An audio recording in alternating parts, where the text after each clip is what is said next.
Well, this article is specifically about owning rental property, so it also serves that purpose, just for those who are looking to consider owning rental property, pros and cons. But our focus was about how, we're always trying to get more people in the game and in the market.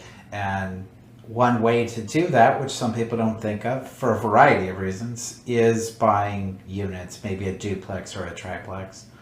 And one of the things I think a lot of people don't understand, the most relevant, is that it actually increases your purchasing power tremendously. So where you may be able to qualify for a $800,000 single family, you could qualify for a $1.2 million multi-unit, and your payments could be less. And obviously that depends on the rent that the other unit generates, along with the owner-occupied units that you would live in. Okay, well, let me get into this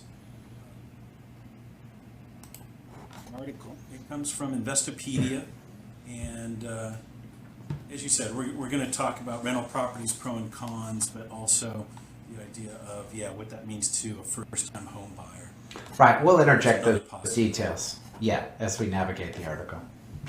Okay, so rental properties, pros and cons. So let me do this. Guys, if you're following along, go ahead and add this into the chat. And this article, we spoke about this, has a lot of good links to follow up with, even more details, which is really important to know if you're buying units. Okay, so I'll go through it, Darren. When you think we should stop, just hold me back a little. Okay. Owning a rental property can be financially rewarding. If you're exploring this type of real estate as an investment, be aware of the risks and possibilities and responsibilities. Rental properties and overview. The idea of buying a home or apartment to rent out for profit may sound alluring, but buying a rental property for income and long-term capital appreciation can have its ups and downs. For example, the housing market can fluctuate depending on location, supply, and demand, and the economy.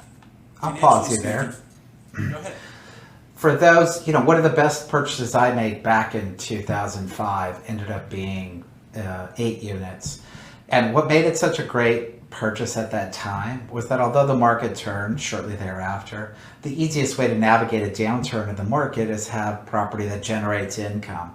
So while that property didn't appreciate and actually depreciated in value, the situation in real estate is that you got to play the long game, and a property that generates income allows you to play the long game compared to something that is you're just seeking appreciation from. Financially speaking, in order for the rental property to be really profitable, the return for REIP should be greater than what you can earn in conservative investments such as bonds and dividend-paying blue-chip stocks because of the real risks involved. And on the human side, not everyone has the ability to manage property and tenants. I will say that in our 20 years of doing this, we've helped a lot of people. I think of a client that decided to sell most of their units in the last year. Basically, for a decade, we were there assisting them and being good landlords. And even when they chose to go to a property management company, they were able to do so because they had enough margin at that point in profit, where they wanted to relieve themselves of the ability to manage it. And you can also do that even if you own a duplex. In reality, you can have the second unit managed as long as the numbers make sense. So, key takeaways. Rental properties can be financially rewarding and have numerous tax benefits, including the ability to deduct insurance, the interest on your mortgage, and maintenance costs. The drawbacks of having rental properties includes a lack of liquidity, the cost of upkeep, and the potential for difficult tenants and for the neighborhood's appeal to decline. It's key for investors in any type of real estate to stay on top of interest rates and consult a tax professional, particularly with the recent changes to the tax code. Pros of rental properties. There are several benefits to owning a rental property.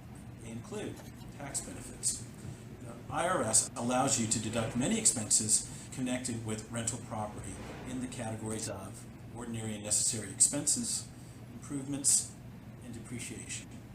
This means that you can deduct your insurance, interest on your mortgage, maintenance costs, and physical wear and tear on your property. Depreciation may produce a nominal loss, which in turn you may deduct against other income. In other words, you may achieve net positive cash flow from the rental income minus expenses and still have a net loss for tax purposes. But be aware that the depreciation also reduces the cost basis of property for calculating capital gains when you sell your property. Yep. So I'll take a simple example there. Let's say you buy a duplex and they're equal, same square footage for each, bed, bath.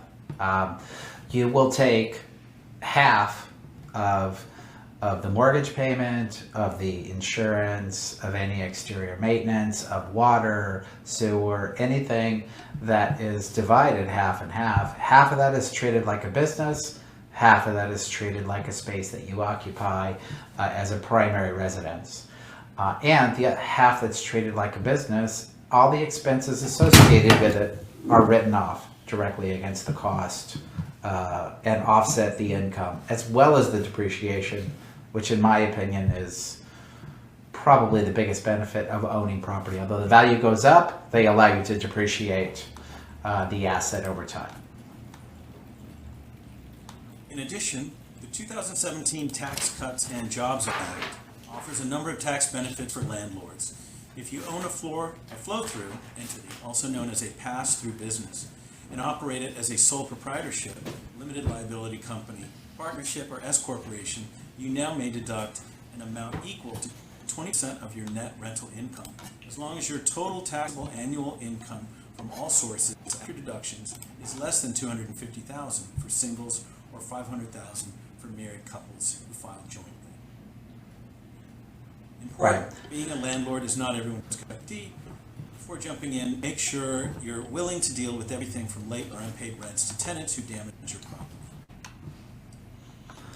Right. It is something you either need to absorb or pay a property manager to deal with. Usually a property manager cost is in the range of 6%. But there are a lot of financial benefits if you choose to deal with it yourself. Seasonal rentals. If you rent your property seasonally, you may use it yourself for 14 days per year, or 10% of the number of days that you rent to others at a fair market price, and still be able to deduct your expenses.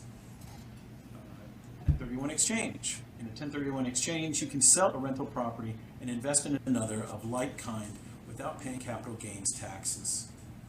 Renting extra space.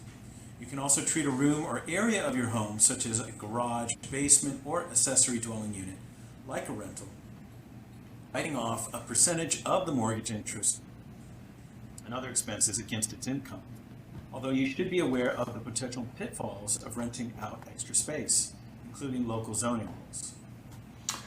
And I will say that, in 2020, there were new ADU laws, and they made it much easier to build ADUs in multi-units. So if you get a duplex with a garage, you could choose to convert the garage to an ADU just like you could in a single family if you decided you want to move and have more units in the future. Cons of rental properties. There are also drawbacks to owning a rental property. They include lack of liquidity. Real estate market, it can easily take several months to complete a sale. And if your time is driven by an emergency or other unexpected event, your need to sell fast might not garner the best price. Rising taxes and insurance premiums. The interest and principal of your mortgage may be fixed, but there is no guarantee that taxes will not rise faster than you can increase rents. Insurance premiums may also spike, as they have in the wake of natural disasters. Difficult tenants. Go ahead. Yeah, very true. Particularly if you're adjacent to, much of LA and much of the areas we serve are considered high fire, but they're actually very close to city. If you're at the edge near a park or certainly in a more mountainous area, the prices for insurance have risen tremendously. Difficult tenants.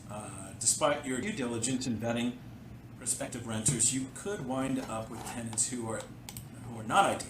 For example, they could be needy or demanding, pay late, forget to turn off the water, and so on, or they could be destructive, in which case the depreciation allowance in the tax code may be sorely inadequate. You can, however, always add a rider to the standard lease form that spells out rules about occupancy, pets, smoking, tenants, insurance, and the like. Security deposit can also be helpful here. Darren, you want to talk about this? Well, you know, it's another class altogether.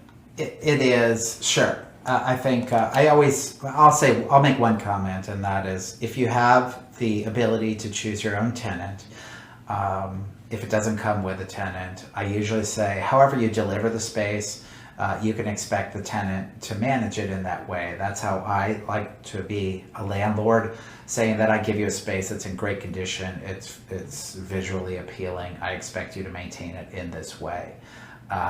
If you acquire tenants, that's a little more difficult.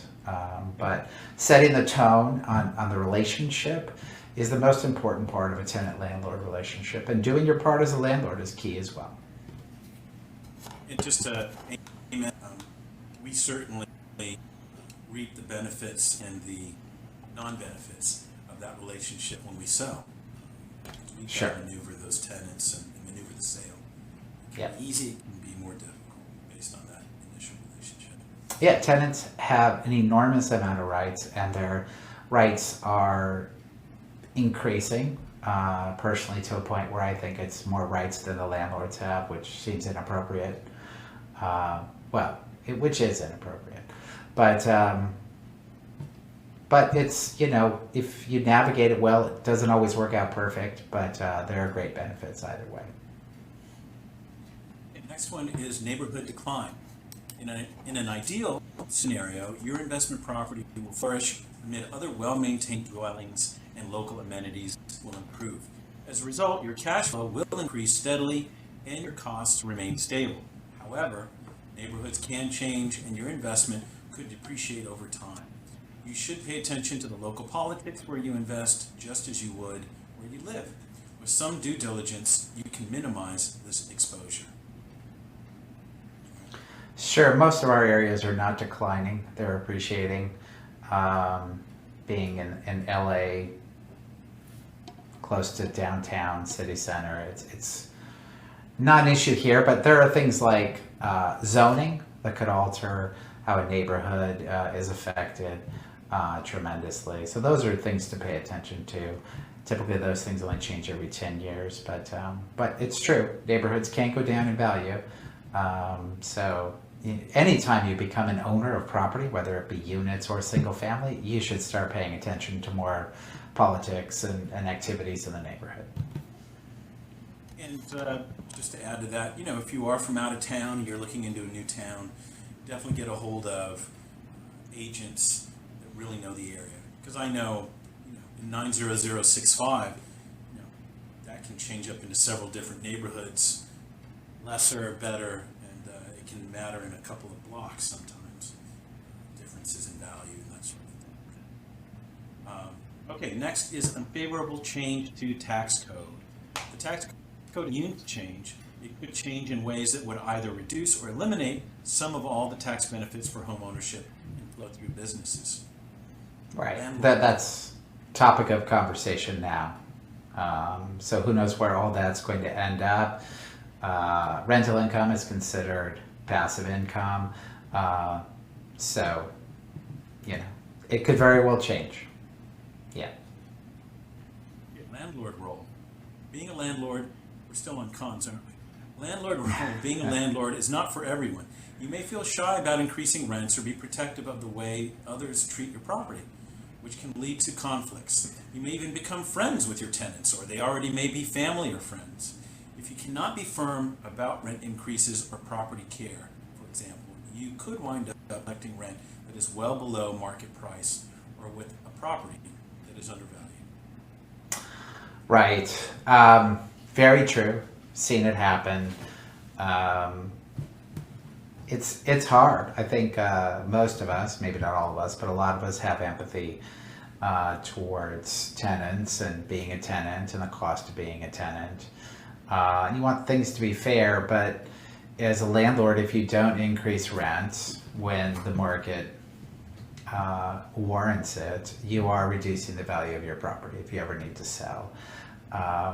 So, come to some agreement with the tenants that's just mutually beneficial.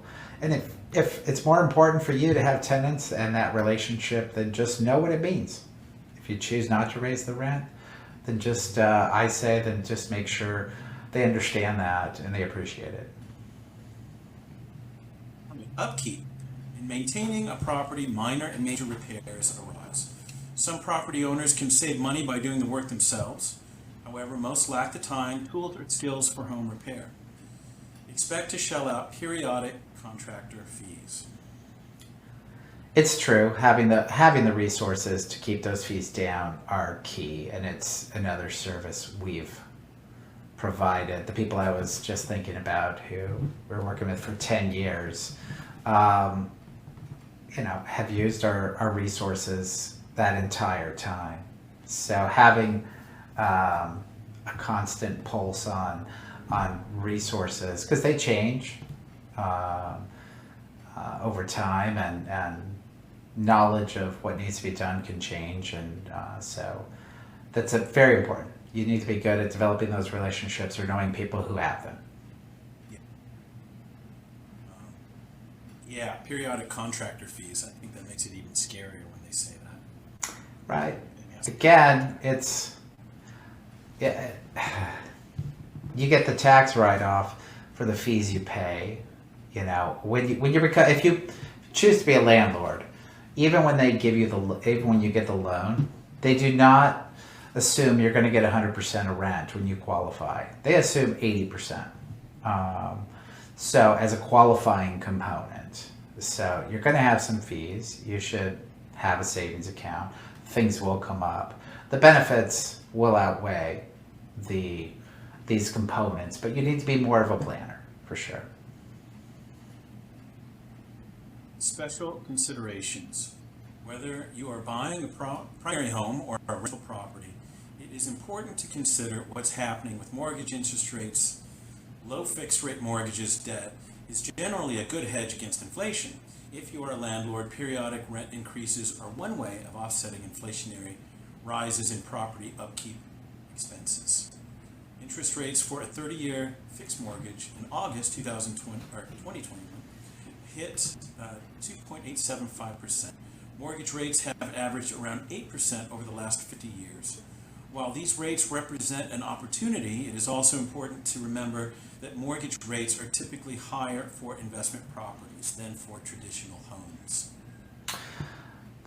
They are slightly higher if it's a straight investment. Now, if you can still purchase small multi-units, duplex, triplex, up to 4 units at the normal rates. If you're doing it as an owner-occupant, your rates do not go higher. Your down payment does not rise. You can do as little as 3.5% down on an FHA loan.